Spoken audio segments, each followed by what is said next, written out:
This podcast is for educational purposes only and is not a substitute for care by a doctor or other qualified medical professional.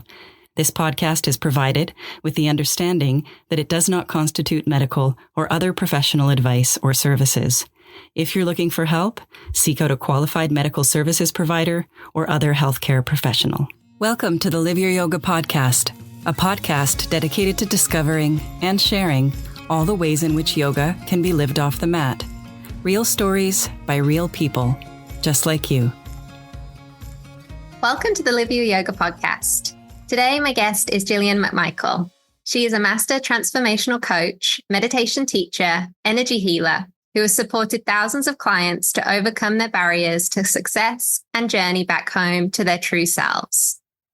As a coach, educator, mentor, and supervisor for over 20 years, she embodies a holistic, whole-person approach and has become one of the leading voices in transformational coaching and development. Gillian is also a podcast host and keynote speaker, delivering global transformational retreats and workshops.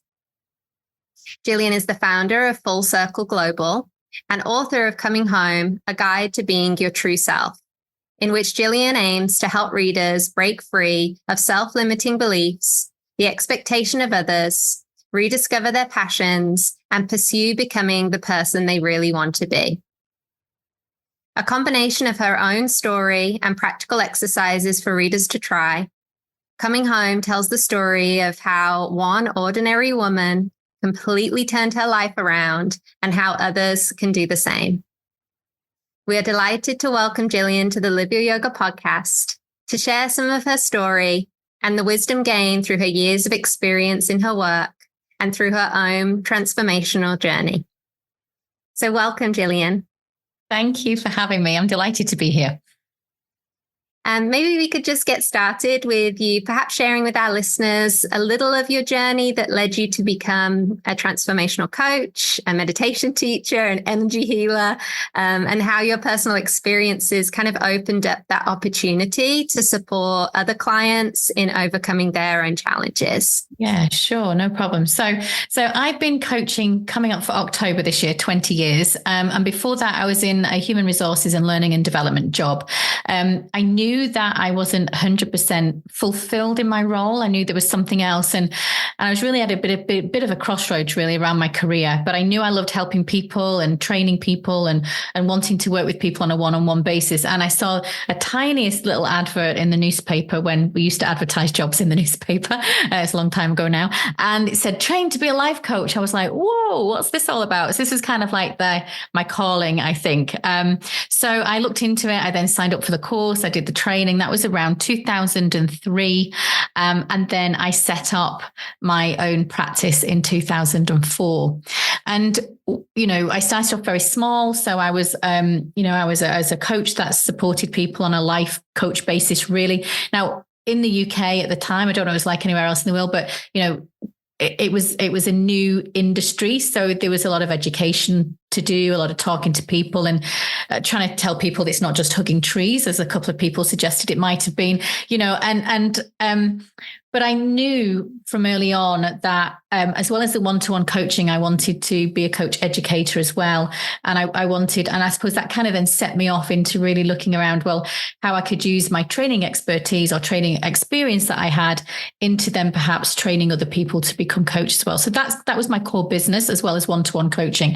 And then, well, a bit of a long story, but I'll kind of try to make it short. But in 2008, we were going through a bit of a recession here in the UK. I think it was a global recession, but we were really struggling in the UK. And clients stopped paying and people stopped signing up for courses. And it was a really tricky time. And alongside that, I was going through, I suppose, myself and my husband were separating. My ex-husband was separating. And so that brought quite a lot of trauma and a lot of challenge into the dynamic of the business and the home life. And I had my son was only a few years old at the time, and that went on for a while. Anyway, in 2009, we decided to formally separate. And alongside that came this really tsunami of the my ex-husband wanting to take me to the cleaners and back was his words. And then, the recession hitting as well. And so through that difficult time, and it lasted around went on for many years, but that 12 months of that, I would say the tipping point for me, I basically lost everything. So I lost my marriage. I lost my home. We sold it. He took all the money from that. My car got drove away because it's part of the business. My business went into liquidation. And so there was me and my son, who was just about 6.5 at the time, with a few suitcases, and we just had to start again. And so that's when I suppose I then fell into self-care and really deepening my practice around my own self-care, because I think at the time, to be fair, I was very lost and I was very hurt, and I was carrying a lot of shame and embarrassment around the loss of everything and being a real significant failure in most, probably all aspects of my life, apart from being a mum. But everything else had seemed to just crumble around me. So it was at that point when I lay in the middle of the night after my tears and, the panic of what I was going to do and how I was going to rebuild, and that I thought I need to do something different. And so I started to look into meditation. I started to look into, I received some Reiki healing, and that started to change the way that I perceived myself and my situation, my, scenario that I was dealing with. And it really helped me, I suppose that was my start of my healing journey, I would say, to kind of where I am now. Yeah. And it's interesting, the kind of the path of that, because I hear that often with people. They kind of come to a crescendo or a crossroads in their life, and it forces them to make changes, and it forces them to find ways to self-soothe and heal. And perhaps without these awful traumatic things happening, they may never get to this place of self-love and self-appreciation and finding a meditation practice and, all these beautiful outcomes of something awful that happened to you. So thank you for sharing that, because I think a lot of people can connect to that. Yeah. And then so obviously you started to find your feet again, and you started to build yourself back up. And then how did that kind of filter into you then being able to support other people? Yeah. So alongside all of that, there was about £97,000 worth of debt that needed to be paid off. So that took, so on this journey to, I suppose, finding my true self again. And that's what my book's, I suppose, all about, is kind of that journey back home to me. I really needed to do, I needed to calm my nervous system completely down, because I was in that real kind of high state of alert all the time. I was constantly fight or flight, and in fact freeze most of the time, like paralyzed by fear. If I make the wrong decision, what's going to happen? If I make the right decision, I couldn't get clarity. And I had I had a health scare, actually. I got rushed to hospital, and I didn't have asthma or anything like that, but I had a bad chest infection, and what that brought, and I couldn't clear it. And it's just all the cortisol in my body and all of that stuff. And anyway, I got rushed to hospital, and they said, you're having an adult asthma attack. And I'd never had asthma before.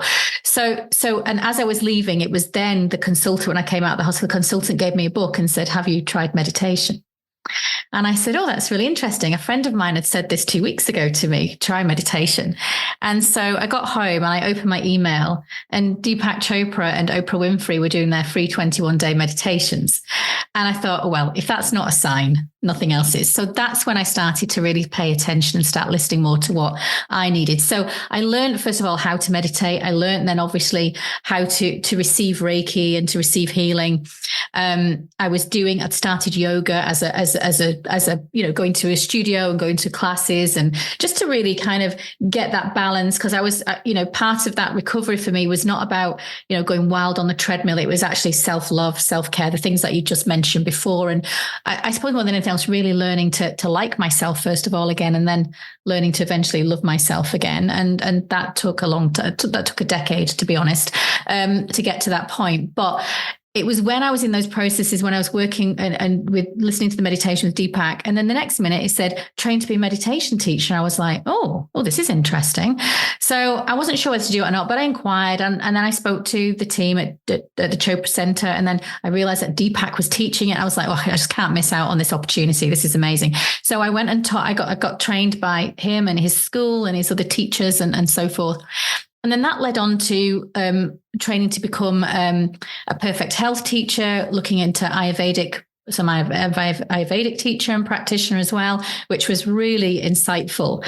And then through the Reiki, I then decided to do my level 1 and 2. And then a number of years ago now, about 4 or 5 years ago, I then got my master Reiki. But I didn't know what to do with it. So I think long backstory to your question, but I think once I got into that world and started to see the benefits for me, I thought, well, blimey, this can make a real change. If this can make such a change to me about the way that I see myself and view myself and the relationship that I have with myself and that reduced stress and all of that kind of thing, and really kind of healing myself through all of these different modalities to get back to being well, and letting go of that experience and the trauma of it all. And then I thought, well, how could this really help others? And that's when I started to ask questions. Well, what is my purpose? What is my dharma? Where am I going with this? What do I want to do with all of this? And then I suppose that decade ago when things had started to settle, so 4 years in, things started to settle for me. And I thought, right, got myself back on my feet with work.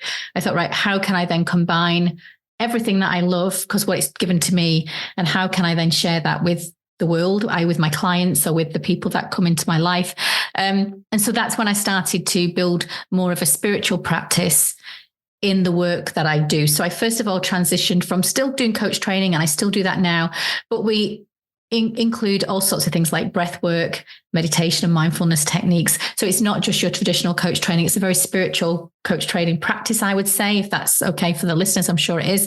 And it brings in lots of different things. So dealing and helping you work on yourself equally as much as you can then help others. So I started to bring that into the work. And then I started to bring it in onto my one-on-ones with clients. And the more I learned about it, the more I wanted to, and the more I became a teacher of it, I then wanted to share it. And I suppose that's how it transitioned. And it just felt a very natural evolution over the years.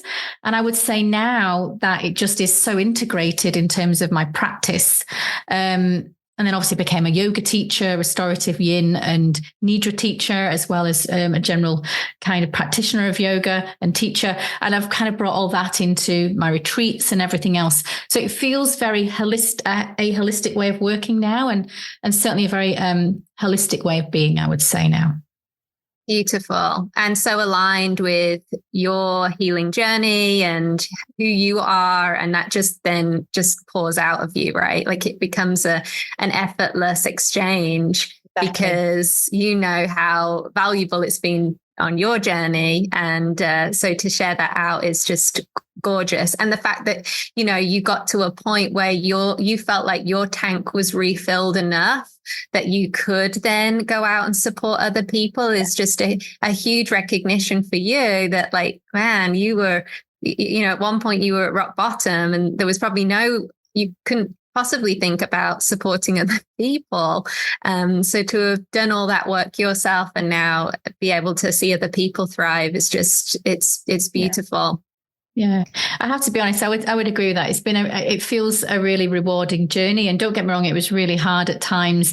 But I think through the meditation, you learn to calm that inner critic down, and you can calm the ego down and tame all of that a little bit. It's not easy to do. And I think it's still, for most of us, will be a lifelong, journey of trying to quieten the mind and not be influenced by what we think we should be doing or what or what the people expect of us.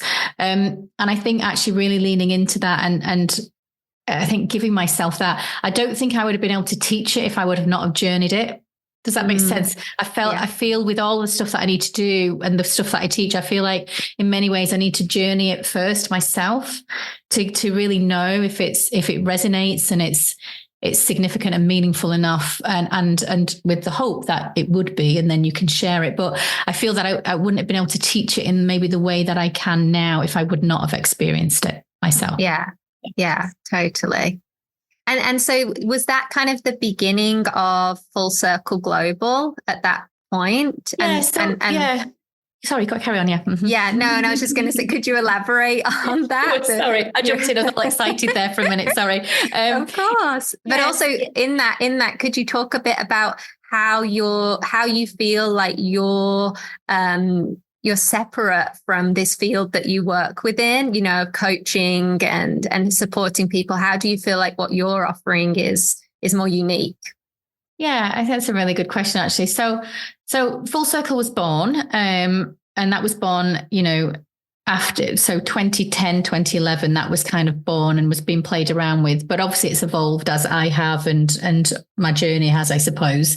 I suppose when the change came, or when the real penny dropped, was most probably, what was it now? That's 2000. So maybe about 2018, 2019, when I thought actually I felt there was a need for other people to learn how to do these things and to have healing and to be able to teach meditation and all of these things. So I thought, there's a shift in me, I think, because at the time I was not sure, and I wasn't sure whether people were really ready for it. There was some people that were most probably very in tune and attuned to all of that thing. But I think, and I also think most probably COVID has helped in many, it was horrible, but I think in many ways it's helped raise that awareness of mental health and well-being and self-care practices, and I think that's actually been a really big catalyst in many ways for that broader awareness and everything.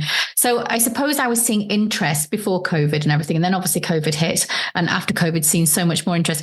But I suppose for me, what I wanted to do was I didn't want to lose sight of the coaching work that we did and the coach training work that we did, but I wanted to make the training different. I wanted to make it more transformational and more in a way that gave every student a dual experience. So yes, they were learning the tools, the techniques and all of that kind of thing around coaching, but actually focusing on mastery of self rather than just learning the tools and tricks and tips to be a coach.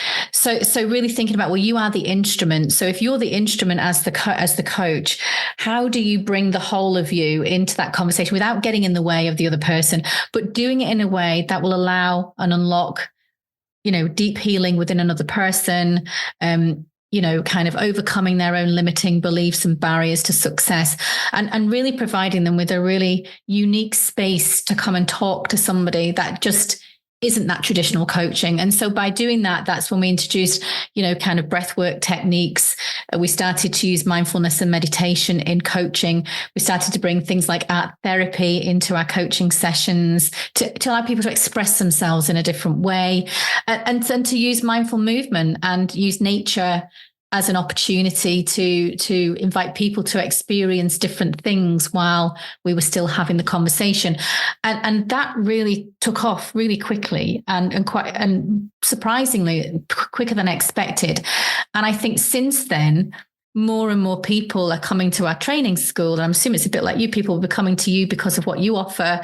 It's the same thing with me. They come to my training school because they know they're going to have a really unique learning experience. And not only is it going to equip them really well for the role of the coach, but it's giving them a holistic toolkit that will enable them to work more holistically, working with the whole person rather than just one aspect of them.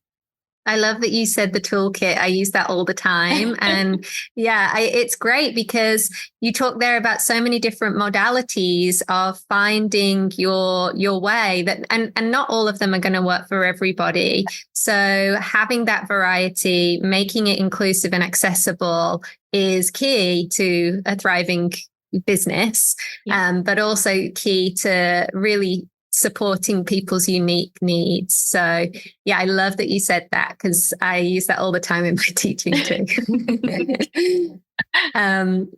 Okay, so with your years of experience as a coach and your dedication to being an educator, how have you seen the landscape of transformational coaching evolve? And what emerging trends do you find particularly exciting at the moment? Sure. Good question. Right. So so it has definitely changed over the years. So when I started coaching, the landscape of coaching was pretty much like kind of very goal orientated, quite transactional in early 2000s, and then started to shift into that much more of that deeper transformational, where you are looking at that sustained long-term change, working with the whole person. And then, so I would say as it's moving now, I think we're moving into, I would say, a different paradigm. And I suppose what I'm noticing is that the conversation that we have these days is very different. And it is definitely shifted from career will always be there. People will always talk about their careers. They will always talk about their relationships. They might talk about, but what I'm noticing is this real conversation around purpose. Why am I here? There's a bigger reason for my, how can I serve and what can I give back? And so there's this real citizenship coming through, and this real nice piece around community involvement, or kind of community growth, and I think we're going to see a lot more of that coming through. And I think a lot of people since COVID have been asking around, well, is this what I want to do for the rest of my life? So what really deeply am I here for? So the conversations around purpose, or dharma, I would call it as dharma, are just so much more advanced than they've ever been. And I think what also is coming into it is people really developing a spiritual practice, which is through yoga, meditation, and all the other modalities that you most probably teach and I touch upon as well. And I think there's more and more of that coming through, and people searching for it and looking for it.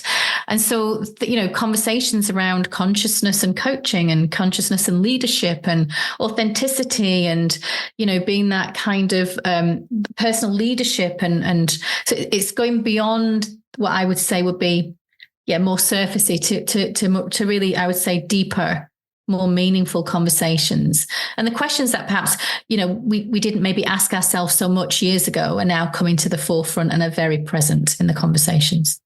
I mean, that's great. Hopefully our vibration is raising and our consciousness is raising as a humanity. I think it is. Yeah, it is. Yeah. Yeah. And I agree with you. I think COVID really stirred the pot for so many people to really put the lens back on themselves and look at their life and look at their commitments and look at the way they're sharing their energy and make changes, some forced changes and some changes because they were actually given time to slow down, and they were forced to stop and go inside, and it has really woken people up, I think, to something more. And I agree with you too, the piece about businesses looking at more mindfulness practices that they can infuse into their work, and incorporating more yoga and meditation practices into the daily schedule, not as not optional, like this is part of our work day now. And so that is very exciting that it seems to be moving that way. And, maybe we're a little biased because we're in that field, and so we're noticing it more. But I do believe that people have made a conscious shift during COVID, because that was something we experienced collectively, before has that happened? Exactly. Yeah, I would agree with that. And it's interesting because I get a lot of requests, or I have got a lot of requests already for this year, for later on in the year, around, corporate wellness activities such as yoga, meditation, and, could you do a yoga nidra session for us? I'm like, oh my goodness me, I never would have thought that, that's where we're going, but we are. And it's great. It's really exciting, actually, really exciting. Yeah. Did you, so when you created your business, did you then write your book pretty quickly after that, or did your book come later on? Yeah, the book came later. Mm-hmm. Yeah, sure. So the book came later because I think, to be honest, to be fair, I was too busy trying to get out of, I needed to pay my debt off. I was still going through my own journey of self-discovery, so to speak, and things. And I think at that point, I wasn't quite I wasn't quite sure. I knew that I wanted to write something, so I journaled a lot. So I think through the whole experience, I journaled a lot, and I had I don't know, about 100 journals, I think, of notebooks, just notes and notes and notes and notes and notes. And so, so I was due to go to India in COVID to do my I'd done Nidra and I'd done various, but I was going to do my just normal 200-hour yoga teaching. And it was cancelled, obviously, because of COVID. So I had the whole month of March free. And so I thought, well, I don't want to fill that with work, because I was so excited about going to India. I was like, I don't really want to fill that with work. So I thought, do you know what I'm going to do? I'm just going to sit and I'm going to write every day and see what happens. So it's the first time I think I'd ever give myself that luxury of not filling the gap. Because normally I would have gone back into work mode, and I thought, no, so I got up every morning as though I was going to work, get up, I did my exercise, my yoga, whatever. And then I meditated, and then I would just started writing at 9:00 and finished at 6 every day, stopped for lunch and went out, got some fresh air. And by the end of the month, I had my manuscript. And it was just like, I couldn't believe it. I couldn't believe it. So it needed a lot of work. It needed definitely a lot of work on it. But that first draft, I was like, well, at least I've got a first draft. And so I sent it out to see if I could get some editing to support me with the editing of it. And then a friend of mine, out of the blue, said, well, actually it was a client who then became a friend from years ago, said, oh, do you need a publisher? And I was like, well, yeah, I'm kind of looking, I don't know where, I didn't know where to start. I was like, could I self-publish? How did it? I know a contact who's looking for female writers at this moment in time. And I was like, right, okay. And then within a 6-month period of writing it got picked up, and then it was published by Panama Press. And now it's Rethink Press because they've merged. But yeah, so it was just like, wow. And so then it took another year and a bit to get it all sorted and published. And then it was, so I would say most probably about 6 years after the book came. Yeah. Right. The original kind of moment. Yeah. Mm-hmm. Yeah. And now does the book supplement your coaching? Like, is that something that you integrate within, some of the modalities that you teach? Yeah, so I do. So I do. So I do kind of retreats, and I do weekenders, and I do other bigger retreats where we spend a week immersing ourselves in topics, and I feel very much that my purpose in life is to genuinely help people walk. I kind of help them walk back home to their true selves. That's the way that I describe it to people. And so I think that does show up in everything that I do, whether that's all those different modalities.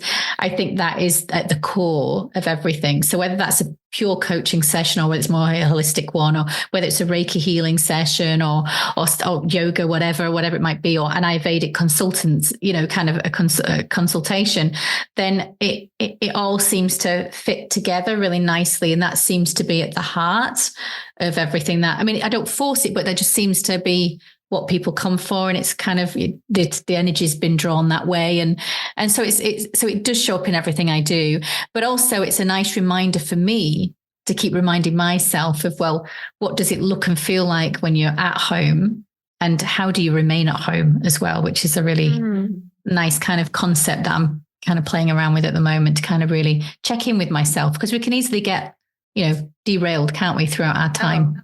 No matter how much work we've done ourselves, there's always something that will come up. And I think that's one of the things that I've learned, is that there's always another layer away. There's always another layer to peel away.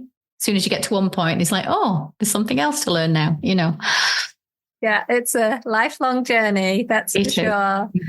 That's so beautiful, though. I love that idea of using your writing in your book as a theme for your life now, and a mantra almost that you come back to and repeat, and do that check-in and see how you're feeling in the home that is your body, and the home that is your space, and all of that work that we can get so distracted from, and we can neglect and take for granted. So yeah. Wow. And the fact that the book came pretty effortlessly, really. I mean, once you made the commitment to sit down, that unfolding was clearly meant to be in the world. Yeah. Yeah. Yeah. You're also a podcast host, which is exciting, and a keynote speaker.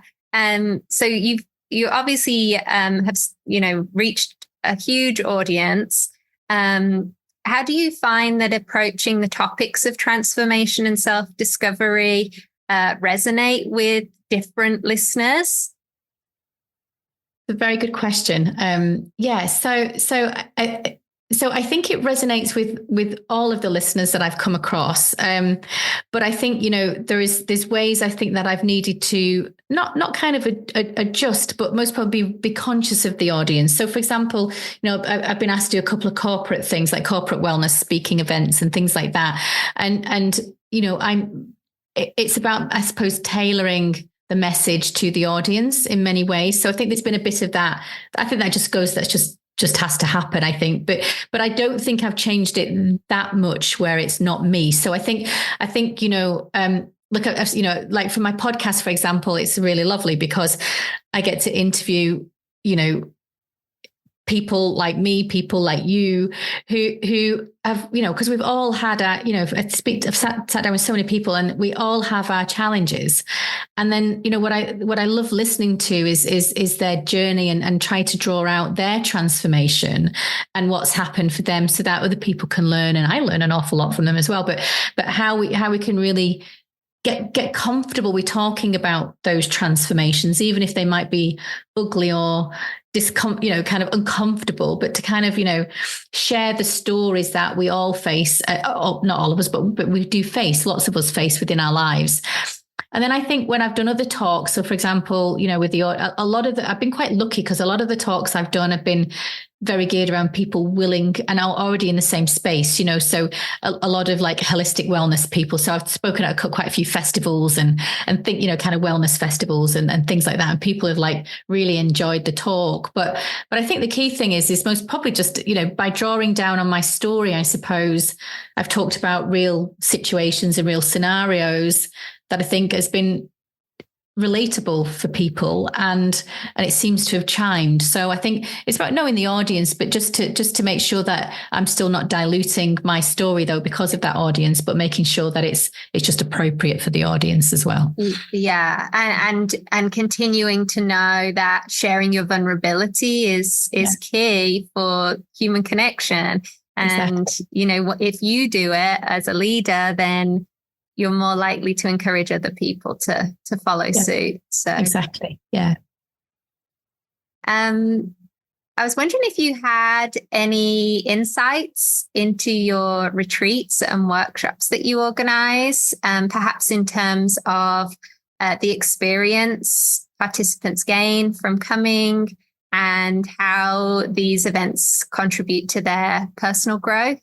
Yeah. I know because I teach retreats, so I'm always really curious as to how other people schedule them and offer their themes. So I just love any insight you had. Sure.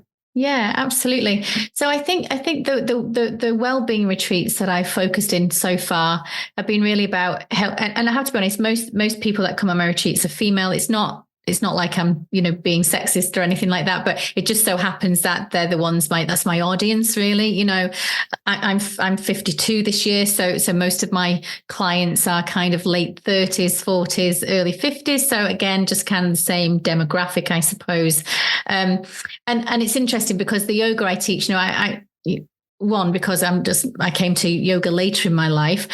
My body is not as flexible as most probably a young yoga teacher might be, so I teach yoga for I suppose the age group that comes to the retreats, and it's very nurturing and very restorative. So I think I bear that in mind first. So I always think about, what would people like to get from this experience? And so I do try. So although I have a number of themes, and mainly it is around coming back home to yourself. So being able to use your voice, being able to articulate what you want, what you need, unpacking and kind of letting go of those limiting beliefs and that conditioning that is so ingrained in each and every one of us from our childhood into adolescence and into adulthood, and looking about how you can.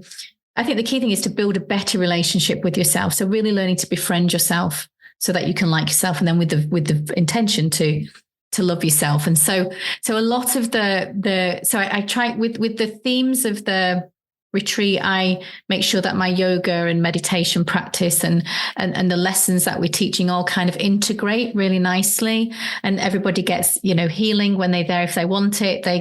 We have, different styles of yoga that I teach, and that works well for the groups. And then we have lessons, and those lessons are really like group coaching, really, where you will, talk about a particular topic, you get people to do the reflection, and then there's some positive outcome that people can take away. So I suppose the ideal outcome would be that people have, first of all, felt safe in the space that's been created for them and feel very nurtured and nourished from being in that space, giving them that time back to themselves, and then giving them the opportunity to release and to let go, so that they can then feel more positive about where they're heading, and giving them that clarity of maybe what they might need to let go of, and so that they can create greater space within, so that they can, kind of go off and make changes into how they want to live their life. So around their lifestyle. So it will be looking at nutrition. It looks at movement.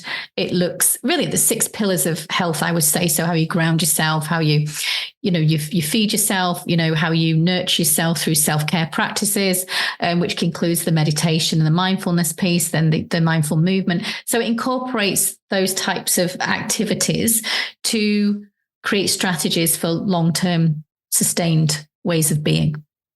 Love it. And do you go with a team, or are you hosting it all? No, I just do them on my own. Yeah. Wow. So quite intimate. The largest I've had is 15 females in one group.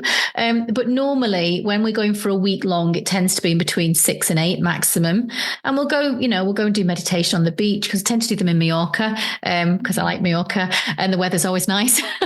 But we do them in Scotland as well. We do them down south in like kind of country manor houses. So I always like to choose a nice venue, if I can, that's got space outside for people equally as much as having some private space inside for them. So that's kind of how it works. And so the week-long retreats tend to be a little bit more intimate, and where the weekend, it's still intimate with 15, but it's not like we're stacking them in, hundreds and hundreds of people at a time. It is, it's really to provide, I suppose, to give people the group interactivity and to feel, that they found their tribe, or they found their connections with other women, but also giving them enough space for individual support and one-to-one support as well throughout the week or the weekend. Mm-hmm. Love it. Do you find yourself as the host after a retreat? Do you have to kind of retract a little to recharge, or are you the sort of person that can keep going?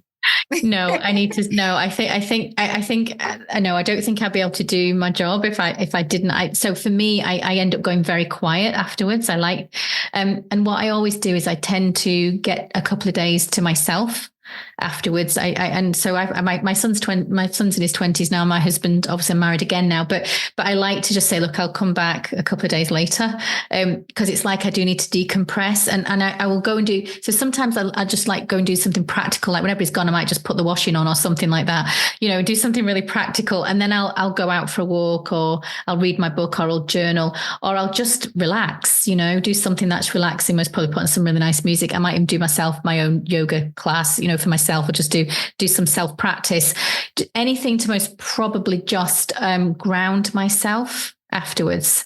I think is really important. I think when I first started doing them, I didn't take that fully into consideration. I was absolutely exhausted, and I just kept going, and I kind of went straight back into work the next day, and I was like, whoa, no, I need some space and time just to decompress. Are you the same? Yeah, I'm so glad you said that, because I was like, okay, she's human.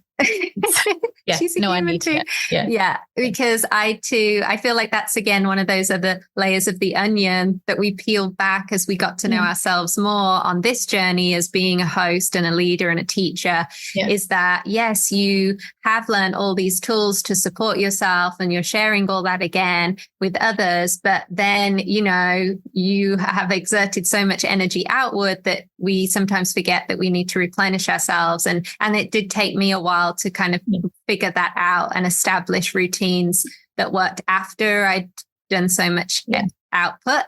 I too do a lot of kind of solitude and hermiting afterwards to just regain and process what's happened, the conversations, the things I learned, the things I want to improve on, all of it. So I think, I'm glad that you said that. Yeah, no, definitely. Don't get me wrong. I don't do all the cooking and things like that. I get somebody to help me out with all the cooking and things like that. I host and I host it, but I don't do everything. And I have a cleaners coming in. I don't do all that either. So I do get help, but no, I think you're right. I think the switching off and just the processing of it all, and to use it. I think what you've said there is really beautiful, actually. And I do that myself is to take reflection on, well, what did I learn from that? And what did it teach me? And what can I take with me in the next ones that might be useful? And it's a really nice process to go through, actually. Yeah. And I think that's part of our spiritual practice and growth as teachers, is that we remain humble and we're still always figuring it out. And there's always going to be mistakes we make. And we need to give ourselves time and space to acknowledge that and figure out what we might do different next time. Absolutely. Yeah, I would agree with that completely. Given that we're kind of right now anyway, I think we've kind of ramped back up, unfortunately, to a place of busy and stress, and modern life has kind of gone back to normality for the most part, I think, for a lot of people. And I've been feeling it and seeing it in my students. So how do you kind of navigate that and gently integrate your meditation and other kind of slower practices into your coaching and teaching to help people without, I guess, I don't know if the word's patronizing them or babying them or, trying to or force them into understanding these practices? Because sometimes when we're running on such high energy and busyness and stress, it can be very challenging to be told all you have to do is breathe, and all you have to do is sit down for 10 minutes and do this meditation. It can be very hard for people to hear that, even let alone drop into those practices. So do you have any tools for helping people get there? Yeah, so I suppose what I've been introducing now for a while, but I think you're right. I think there's definitely this back to normal is a bit frenetic and actually. So what I notice is I pick up on the energy. So when somebody's walking in the door or they're coming onto a Zoom call, you can see that they've rushed or they've just run in from something. So I just like to invite them just to say, look, how would you like to start the session? Would you like to just take a moment just to connect with yourself? Is there anything that you need to leave at the door? That kind of thing. So just a few little questions like that. And then what I say to them is, look, how would you feel about just closing your eyes, just taking a few literally 3 deep breaths, just to try to make it accessible for people, especially if they're not used to the language of that. So look, how would you feel just about taking 3 deep breaths, just letting everything go so you can be present, we can connect, and actually then that will hopefully give you the opportunity to get the most out of this conversation or this lesson or whatever it is that we're doing. And every time I introduce that, people are like, oh my, that's amazing. So, and then when they come back for the second session or further on, down the line, and you don't do it, they're like, can we not do that breathing thing? So I think it's that drip feed of trying to make it, ground it for them without being too fancy or too spiritual or too woo-woo. Because I know a lot of corporate people, think, oh, meditation, and they get a bit scared of it. Whereas really what we're doing is we're just closing the eyes down, allowing them to kind of drop back into themselves. And another way I've been describing it recently is I said, especially people who drive, well, you've got a car. Yeah. So, just imagine that you're reversing into a car parking space. So can we just take a moment for you to reverse back into yourself? And that's worked really well for people, because when we're out there, we're we're disconnected, we're not as grounded or we're kind of untethering, there's just, we're a bit more floaty and less grounded. And I think just kind of just even saying it to that people, what would happen if we just took a moment to see you reversed back into the go, and you can see them physically in the chair kind of like, oh, as if they're kind of, moving back as if they were reversing into a car parking space. And I found that to be most probably one of the best things to say at the beginning of a session. Okay. But with the teacher stuff, the coach training or any of the retreat, maybe less the retreats, but if I'm doing any wellness stuff with corporates, sometimes I'm a bit cheeky and I'll say, right, I know some of you might think this is a bit mad, but let's just close our eyes for a few minutes and just bear with me and humor me. And I do it that way so that it takes away the mystique or the scariness of it. And yeah, so but that's what I'm trying. And that seems to work quite nicely at the moment anyway for people. Yeah, I like that kind of bite-sized chunks and in language that's accessible to people, different audiences. Yeah. Yeah. I wanted to finish by asking you a question we ask all our guests. And it's quite a loaded question, but it's a great one. It's a juicy one. So the question is, how do you live your yoga? How are you currently living your yoga? It's a really good question. So for me, I would say that this is like a lifelong ongoing journey. And when I learned to do yoga, and then when I learned to teach yoga in the way that I have been taught, through my experience, I realized that discipline leads to liberation. And so through the practice of, and it's not just about doing the asana, going to do a class. It's about incorporating all the other things like the niyamas and looking at how, I'm not cruel or mean and with my words. So, this I'm not hurting people and I'm following, more of a sacred response approach to my communications. And so I think, there are times when as a human being, I get caught out. I let my belly rumble, especially with my husband sometimes. And, I think, oh, why did I do that? I got caught in my own drama there for a moment. But, I think as much as I can. So, so really, I suppose there's everything from nutrition where I'm trying to eat as the best I can from maybe as much plant-based as I possibly can within what's within my remit and what I can control. I practice yoga on and off the mat, I suppose, in as much as I possibly can. And I think I'm just I read a lot, I look at my books here. I've got, the Bhagavad Gita, I've got Time for Grace, I've got The Myth of Normal, I've got The Mastery of Life. So I'm constantly reading and evolving my own awareness and understanding and being, really receptive to how powerful I think Eastern philosophies are for our modern world, and trying to just incorporate that in more or less everything that I can possibly can without trying to brainwash people or to force it down other people's throats. But I think the answer is taking accountability for what I believe being a yogi is, and then living my life according to that kind of way of being. Hopefully that answers the question. Yes, that was an amazing answer. Wow. Thank you. Thank you for sharing. Thank you for sharing your insight and your experience. And I was wondering if you could maybe share with our listeners where they could find you, or they could connect with you, where they could get your book, how they could come to your retreats. Thank you. That's really generous. Yeah. So if you want to, I'm on Instagram. I think most people are. So it's just Gillian .McMichael. You can look at my website, which is fullcircleglobal.com, and it's got all my retreats and my life development options there. And if my book, it's Amazon, so you can buy it from Amazon in Audible or paperback.